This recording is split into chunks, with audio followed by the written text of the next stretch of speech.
Hey there, my name is Darryl Praill, and I am the Chief Marketing Officer of VanillaSoft, the industry's most established sales engagement solution. We work with leading vendors who are residing in a sales role or a marketing role across all the major industries: high tech, insurance, finance, healthcare, etc. And it's all about adding velocity to their sales process so they can reach more prospects, qualify more prospects, and typically triple a sales pipeline.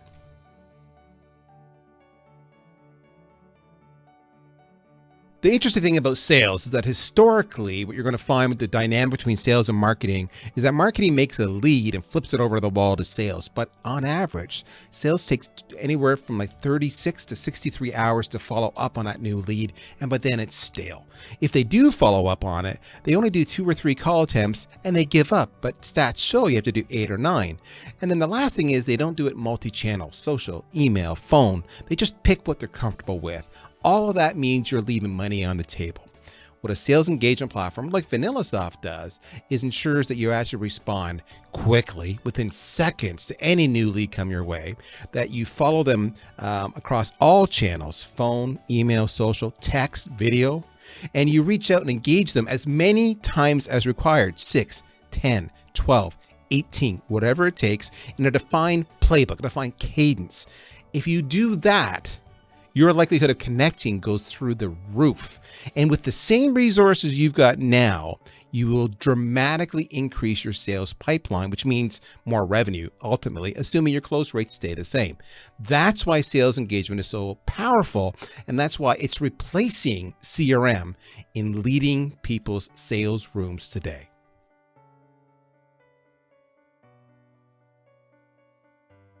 So we're often asked, how do you actually do that? And it's really straightforward. Historically, what would happen is those leads would go into your CRM and they would appear on as a list. You might see 20 or 25 per page, and you can go up and down. But the reality is, well, that list may be sorted and you are supposed to go through one at a time.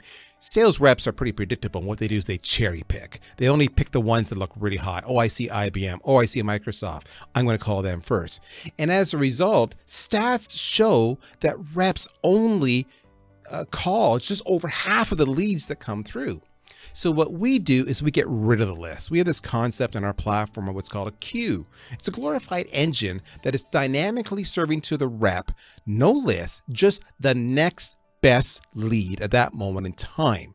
So that next best lead could be, oh, you've got to do step number 3 in your 7-touch cadence. And this happens to be an email in this step. And this is the email we recommend you do. And then we say, yep, I sent the email.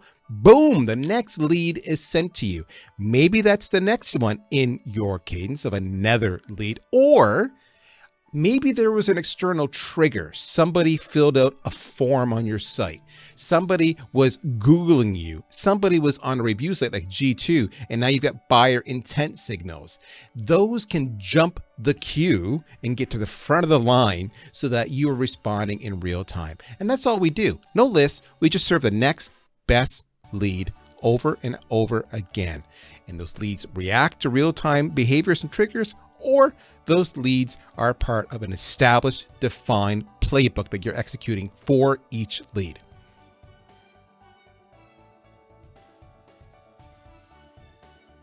So one of the questions we get a lot is around playbooks and how do you actually set them up? How do you know what's the right playbook to use? What's the right mix of channels? And part of that requires you, the user, to know your install base. Most people will use email or phone. Sometimes they want social. Other industries want SMS, like higher ed. Other industries don't want SMS. So you need a little bit of intelligence yourselves. The system itself comes with a number of default cadences out of the box that you can use. So the classic, as I've mentioned before, maybe 7 touches in 7 days, which is a combination of phone, email. Day 1, I'm going to call, I'm going to email. Day 2 morning, I'm going to do a social touch. Day 3, I'm going to call again, and so on and so forth.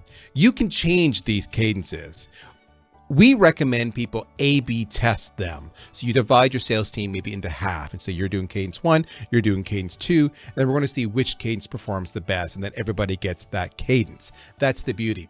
Further, you can have cadences that are unique to a market or to a product. You can go as specific as you want to go.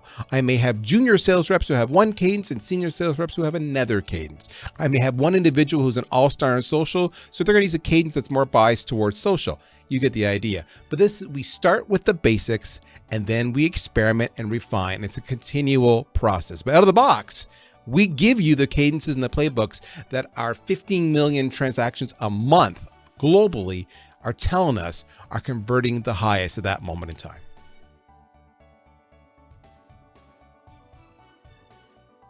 A huge benefit for the sales rep is we allow the sales rep to do what they do well. In other words, a lot of sales reps don't do the following well. They don't do admin. How many sales reps at the end of the day in a CRM system going, I have to go now and go log all my calls, and I have to go schedule a follow-up task, and they don't. And then that's why you only do maybe 2 or 3 call attempts and you give up. We get rid of that. The system just allows them, it says, based on the cadence, this is step number 5, you need to phone them. And by the way, here's a recommended script, or here are the talking points for this title or this persona. So we give you all the coaching points. This allows the sales rep not to think about what's the next step. It allows them instead to engage when they connect with them live on how to sell, how to handle, how to react. So now all that mundane is gone and all their expertise is put to the fore. Further, what's even more powerful is because they're not thinking about it. In other words, they're not going through a list and going, do I want to research this? Am I getting distracted? They get to power through upwards of 3 times the number of actual activities in a sales engagement platform than they would in a CRM system. Reps actually love that. Why? Because it means if I'm doing more activities, I'm actually making more opportunities, I'm closing more deals, and I'm actually bringing home bigger commission checks. So this is a win-win both for the organization as well as for the rep himself.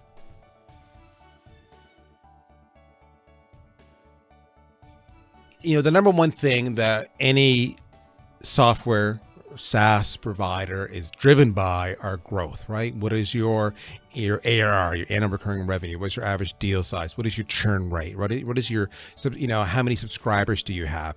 Whether they're investors or customers, is the irony, or even new prospects, they're all looking at growth, because I only want to subscribe to a solution that's experiencing high growth, because that suggests it's a winning solution.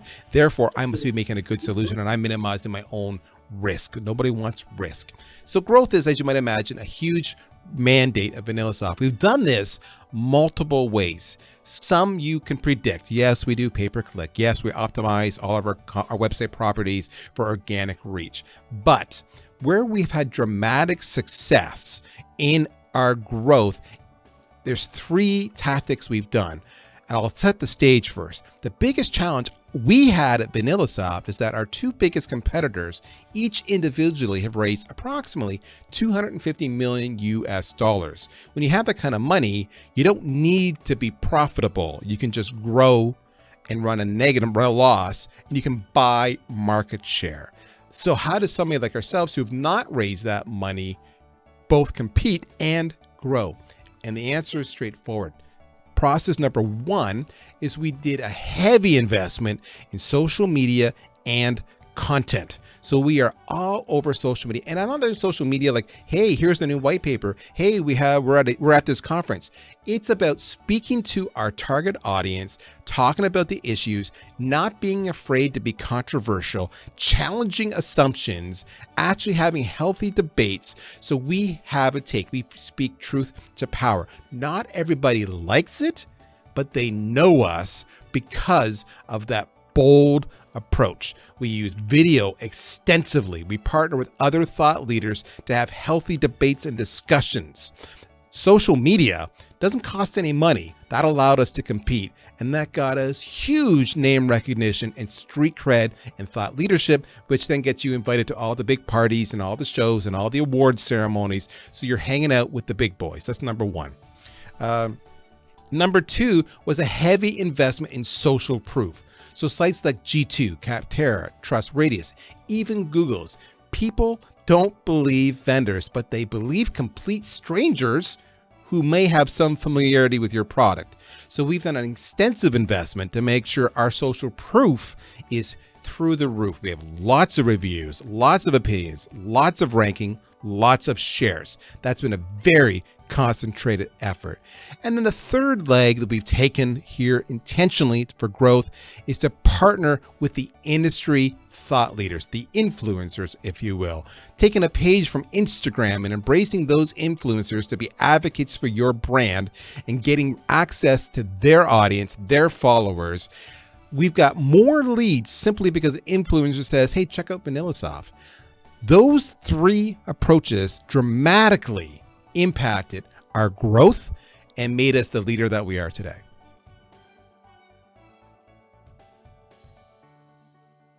It's an interesting analogy. When you do all this content, you do become a little bit of a media company. Today, I'm literally in one of our 2 studios. We today have multiple people on staff full time, and all they do is produce, edit, promote, cut up video, audio. I didn't have any of that when I started. Didn't have the studios, didn't have that staff. So in many ways, we are a media companies. So how do we think of ourselves? Well, we think of ourselves as users of our product. Users of our products are confused. There's a lot of choice available today. So how do I know which product is best for me? And the reality is we have 2 ways that any user approaches getting answers to a question they have. They go to Google search or they go to YouTube. Third way is they go to social media, all right, and they talk to their peers. So by using content and being very shrewd about it, so in other words, everything is heavily optimized for SEO. Everything is packaged in a way that people can consume it they can either go into a skimmable version, maybe 30 seconds, or they can go to a long form version with long tail, maybe 30 minutes or an hour as on the video side. Or you've got, a 250 word micro post, like almost like a tweet, or you can go into a 3,000 word ebook. All that kind of content is optimized so that Google finds it. That includes captions, for example, biggest source of getting indexed and found on video. Google's huge. YouTube equally huge. So we had to completely overhaul our YouTube page so that it was actually media friendly. It was colorful. It had playlists. It was talking about issues and pains, not about features and functions, but issues and pains. So that we talk about the issue, and then we can bring it back to features and functions. So it's not a billboard talking about my brand. It's talking about the issues that you were searching for in the first place. So it introduces you to us. And then on the ebook or the podcast is another piece of content we do a lot of. It ensures that we've got content and media that can be consumed based on your own biases. So just like a sales rep might want to either use phone or social or email because some buyers prefer the phone, some buyers prefer email. You have to make your content the exact same way. You need the media to be consumed in the way they prefer to do it. Many will want to listen to a podcast on the bus as they commute to work. Others will want to watch a YouTube video because they want to share it with their team and they want to have discussion. All right. So, and then the ebook is more for the technical user who wants exactly tell me how to do this step by step. So it depends on who they are on the influencing side, but you have to have content for all. Am I a media company? In absolutely many ways. And most people who are seeking growth don't view themselves as a media company. They view themselves as a product company, and that's where they make their mistake.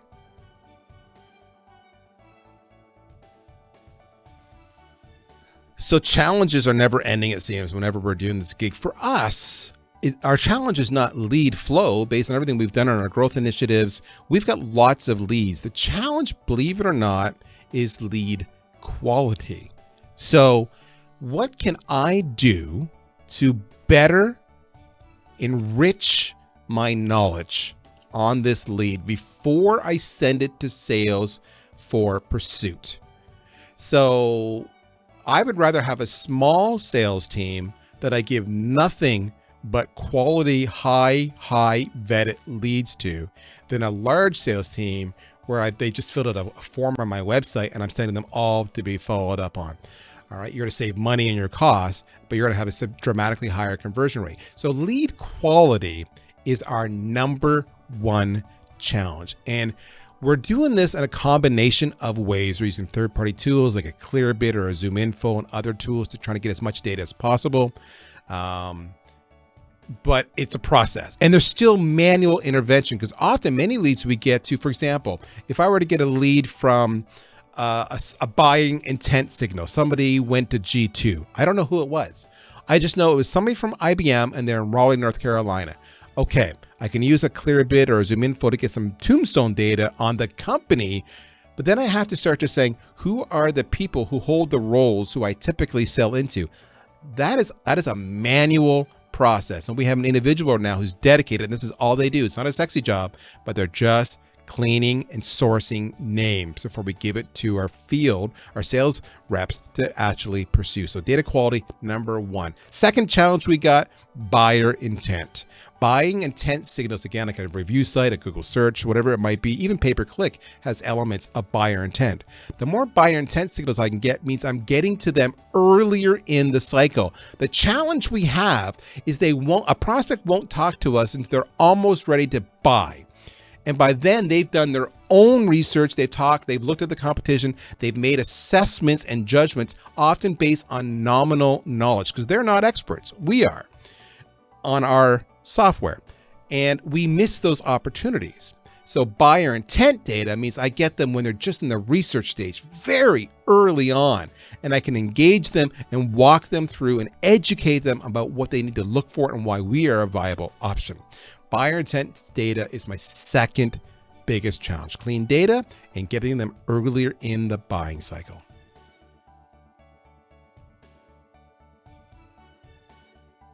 So there's some dynamic stuff going on right now in our industry. So again, our software is used primarily by sales reps, especially as sales development reps. And what we're seeing, this is early days, and this is more than a trend. This is a transformation that's taken place. And I'll use a little bit of history. Once upon a time, everybody lived in CRM, sales, marketing, management. And then the world of marketing automation came along, HubSpot, Marketo, Pardot, everybody else. And the marketers really left CRM, and they only lived in marketing automation because it was software that was optimized and designed for them. Okay, fast forward to now. The exact same transformation trend is starting to take place in sales, which makes perfect sense. CRM again works against sales reps. It's too administrative. It's too much clicks. It's slowing them down. So that's why we're seeing such massive hyper growth in sales engagement. But here's what's interesting. Sales engagement was initially meant just to do sales qualification. Once they were qualified, I would hand that off to an account executive who lives in CRM. That's the trend. They're all now moving to sales engagement. And so sales engagement platforms are expanding. They're overlapping CRM almost. So we're adding into that things like conversational analytics. We're adding into live chat. We're adding into opportunity management, pipeline management, forecasting. It's all within the sales engagement platform, which is better designed and overcomes the shortfalls of CRM. So you will ultimately have marketers living in marketing automation, you'll have sales reps living in sales engagement, and then you'll have management and backroom IT folks who need to have, one source of truth, and maybe field support people living in CRM. So that's the biggest trend, the transformation of sales and the stack they're using.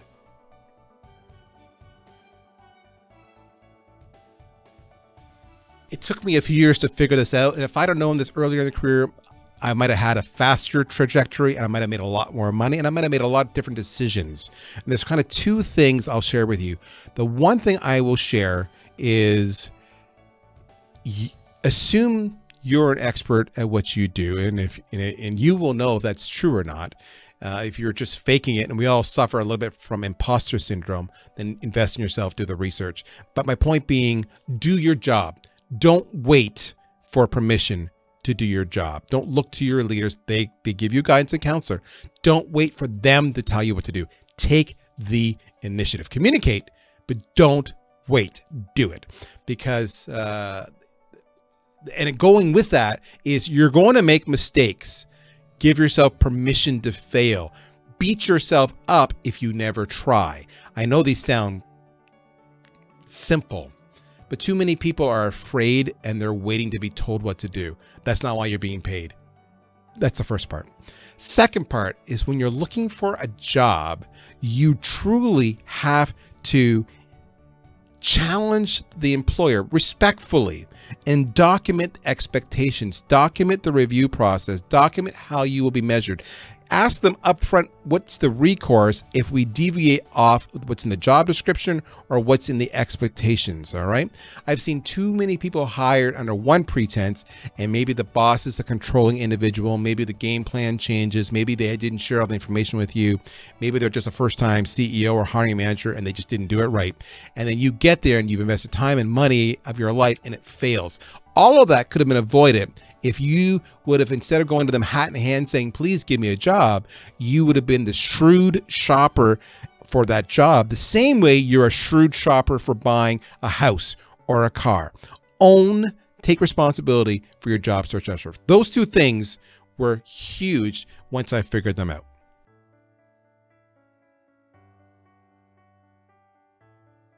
You can find me anytime, anywhere on LinkedIn, Darryl Praill. You can find me on Twitter at Opinionated. That's OHPINION, the number 8 TED, because hey, I have opinions. Those are the two best places to find me. You can go to darrylpraill.com, or of course you can go to vanillasoft.com.